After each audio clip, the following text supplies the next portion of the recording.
ప్రముఖ టెన్నిస్ క్రీడాకారిణి Mariya Sharapova retirement విశేషాలేంటో ఇప్పుడు తెలుసుకుందాం.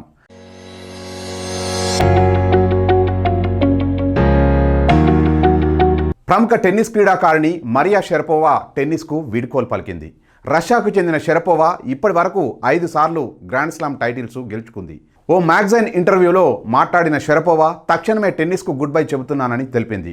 నిత్యం గాయాల కారణంగా మైదానంలో తన ఆటను పూర్తి స్థాయిలో ప్రదర్శించలేకపోతున్నానని ఆమె చెప్పింది. 32 షరపోవా భుజన్నొప్పితో బాధపడుతోంది. షరపోవా టెన్నిస్ కెరీర్ను 2003లో ఆరంభించి 2004లో 17 షరపోవా ఎలాంటి అంచనాలు లేకుండా వింబుల్డన్లో అడుగుపెట్టి ఫైనల్ పోరులో టాప్ స్టార్ సెరీనా విలియమ్స్తో వరుస సెట్లలో ఓడించి టెన్నిస్ ప్రపంచాన్ని ఆశ్చర్యపరిచింది. సో టెన్నిస్ క్రీడాకారిణి మరియా షరపోవా రిటైర్మెంట్కు సంబంధించిన విశేషాలు చూశారుగా. మరొక తాజా అప్డేట్తో మళ్ళీ మీ ముందుకు వస్తాను. అంతవరకు సెలవు. Signing off Sunil. Thank you. Please subscribe Public Talk TV. Please like, share and subscribe Public Talk TV. Please subscribe Public Talk TV. Please subscribe Public Talk TV. Please subscribe, like and comment.